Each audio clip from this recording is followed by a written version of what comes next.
Il n'y a rien de plus rafraîchissant que de prendre un bon verre d'eau quand on a soif. Mais savez-vous qu'il y a une personne sur 6 dans le monde qui n'a pas accès à de l'eau? C'est quand même incroyable, surtout quand on sait qu'ici au Québec, on gaspille l'eau un peu n'importe comment. Aujourd'hui, à la Capsule Écolo, la gestion de l'eau. Alors, la politique de gestion de l'eau, ça fait déjà 3 ans. Elle a été adoptée au niveau de la ville. C'était la première ville au Québec, d'ailleurs, qui a adopté une politique sur l'eau. On s'était fixé 4 objectifs, c'est-à-dire de réduire notre consommation d'eau, préserver les milieux naturels d'intérêt, les milieux hydriques, essayer de limiter les rejets, les rejets d'eau usée dans la nature, puis enfin essayer de favoriser aussi les activités socio-économiques, touristiques qui ont rapport à l'eau. Depuis quelques années, en fait 2 ans, je pense, les institutions, les commerces, les industries, la plupart ont des compteurs d'eau. Ça vient de où, cette idée-là? Bien, ça fait déjà plusieurs années qu'on pensait à mettre en place des compteurs d'eau. On s'est posé la question, est-ce qu'on met ça à l'échelle de l'ensemble des utilisateurs? Est-ce qu'on dessert le milieu résidentiel? Alors, on a regardé un peu ce qui s'est fait partout.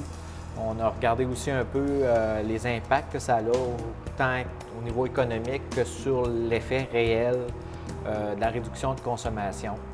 On ne voulait pas nécessairement non plus provoquer des inéquités sociales, alors que les gens plus fortunés continueraient à consommer sans modifier leur comportement, puis les familles plus nombreuses ou moins fortunées paieraient, où l'impact du coût serait important, puis auraient l'impression de payer un peu pour les autres. Alors, ce qui nous a fait décider qu'on ne toucherait pas au milieu résidentiel. Le milieu résidentiel n'aura pas de compteur d'eau, mais on va faire des campagnes de sensibilisation, d'éducation pour les inciter à réduire leur consommation. Mais le volet industriel, commercial, institutionnel, eux, le fait d'avoir des compteurs d'eau, ça nous permet d'avoir un profil d'utilisateur. Bien souvent, c'est les dirigeants de ces entreprises-là n'étaient même pas conscients du niveau de consommation de leur eau. Alors, dans un premier temps, ça nous a permis de les conscientiser. On fait des démarches d'accompagnement pour ceux que la marche est haute entre une tarification fixe versus la nouvelle tarification pour qu'ils puissent atteindre des objectifs de réduction et aussi réduire leur coût de consommation.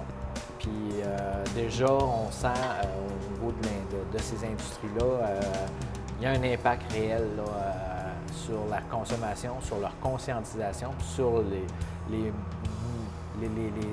démarches qu'ils sont prêts à faire pour réduire leur consommation. Alors, il y a déjà des commerces qui ont investi des sommes importantes pour modifier leur système de climatisation, leur système de réfrigération. Puis les résultats sont probants, c'est intéressant. Puis on est dans cette démarche-là. Ça devrait s'échelonner sur quelques années encore. Voici maintenant quelques trucs pour vous aider à économiser l'eau. Premièrement, ayez toujours un pichet d'eau dans le réfrigérateur. Ça vous évitera de la faire couler pour rien. Vérifiez aussi vos robinets parce qu'un robinet qui fuit peut gaspiller jusqu'à 25 litres d'eau par jour. Pour la douche, réduisez le temps de vos douches et utilisez aussi un pommeau de douche à faible débit. Et ensuite, vous pouvez mettre un coupe-volume dans votre toilette. Est-ce que toutes les industries, les commerces, éventuellement, auront des compteurs d'eau? Bien, on a fixé, dans le fond, il y a un critère. On regarde le commerce, l'institution, l'industrie, et on compare à une consommation normale dans une maison. Alors, si je prends, par exemple, un bureau d'affaires qui a uniquement une toilette, on ne mettra pas de compteur d'eau là parce qu'il n'y a pas d'arrosage de gazon, il n'y a pas de douche, il n'y a pas de préparation de repas. Alors, tous ces petits bureaux, petits commerces sont exclus des compteurs d'eau. C'est à partir du moment où on considère qu'il y a une consommation qui est plus grande qu'une utilisation normale dans une maison qui va avoir un compteur d'eau. Alors, ça représente au-dessus de 300 institutions, commerces et industries qui ont des compteurs. Puis, au fur et à mesure qu'il y a des nouvelles constructions, bien, on les intègre dans ce type de tarification-là. Est-ce qu'un jour, les résidents auront à payer leur eau? Ils payent de toute façon indirectement parce que sur leur compte, il y a une tarification sur les taxes qui établit un coût par maison. Ce coût-là, dans le fond, on le détermine en fonction de notre coût, nous, réel, de captage, de traitement, de distribution, d'entretien du réseau. Et on détermine, par exemple, la moyenne québécoise de consommation par exemple, si on prend ces 400 mètres cubes par année, par maison, alors on sait comment est-ce que ça nous coûte pour traiter 400 mètres cubes. Et c'est établi dans une tarification fixe qui représente là, normalement une consommation normale là, pour ces résidences-là. Alors, eux, ils ne seront probablement jamais touchés par la tarification au compteur, mais ils vont payer, dans le fond, le plus près de la réalité possible, les coûts de ce que ça, pour une municipalité, les coûts qu'une municipalité assume pour donner ce service-là. L'activité humaine est la pire source de pollution et il faut absolument éviter d'envoyer des contaminants chimiques dans l'eau, comme par exemple laver nos pinceaux à grande eau ou envoyer nos médicaments dans le robinet. Parce que l'eau a beau passer par l'usine d'épuration, elle ne peut pas enlever tous les contaminants chimiques qui s'y trouvent. Donc, l'eau reste toujours contaminée. Le COBACAM, en fait, c'est le comité de bassin versant de la rivière Kamouraska. Donc, c'est un organisme à but non lucratif qui a vu le jour en 2001. Puis, c'est en fait une table de concertation qui est composée de différentes personnes. Puis, ces gens-là représentent un secteur d'activité différent sur le territoire du Kamouraska.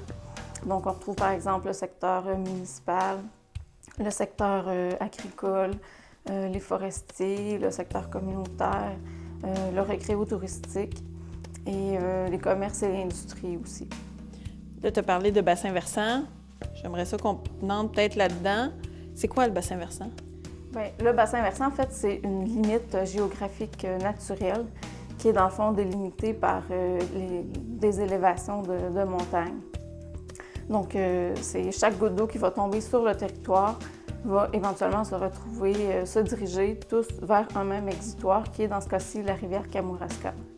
Ça aurait pu être une autre rivière? Oui, chaque rivière a son bassin versant. Et est-ce que chaque rivière a son comité comme COBACAM, par exemple? Non, malheureusement, chaque rivière n'a pas son comité, puisque nous, dans le fond, notre budget de fonctionnement nous provient du ministère.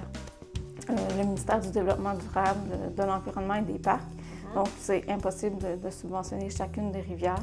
Mais il a été possible d'en sélectionner une quarantaine sur le territoire du Québec pour appliquer la gestion de l'eau à l'échelle d'une rivière en particulier qui avait une problématique au niveau de sa qualité de l'eau.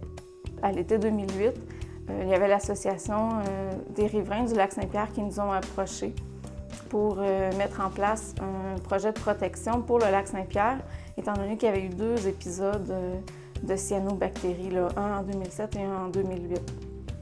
Donc, ça a inquiété un petit peu là, la population à ce niveau-là. Et d'ailleurs, il y a un agent de sensibilisation qui s'est promené à l'été 2008, l'été et l'automne 2008, pour rencontrer les riverains, afin de les sensibiliser sur les principales apports au niveau du lac qui font proliférer les cyanobactéries, puis aussi des moyens pour contrer leur prolifération. À chaque année, on fait l'échantillonnage de l'eau de la rivière. Donc, une fois par mois, il y a un échantillonnage de la qualité de l'eau qui est fait, qui nous donne un indice sur la qualité de l'eau. Il y a aussi une activité qui s'appelle le programme Survol Bain-Tous. Le Bain-Tous, c'est les macro-invertébrés qu'on retrouve aquatiques spécifiquement, donc les insectes aquatiques qu'on retrouve dans les plans d'eau. Puis les échantillonnages qu'on fait avec ces insectes-là permettent d'avoir une idée de la qualité de l'eau aussi. Donc, dépendamment des espèces et de la quantité qu'on récolte, bien, ces espèces-là peuvent nous dire si c'est une qualité d'eau bonne, bien, meilleure ou pas. Et est-ce que l'activité humaine, c'est le facteur numéro 1 de la pollution de la rivière Kamouraska? Bien, c'est sûr que les humains ils ont leur impact. Donc, les surfaces de plus en plus urbanisées. Donc, le développement industriel, mais ça, c'est pas spécifique à la rivière Kamouraska, c'est spécifique à toutes les rivières? À toutes les rivières, à l'ensemble du Québec. Là. Si vous avez des questions concernant l'eau, vous pouvez visiter notre site Internet ou appelez-nous sur notre ligne info.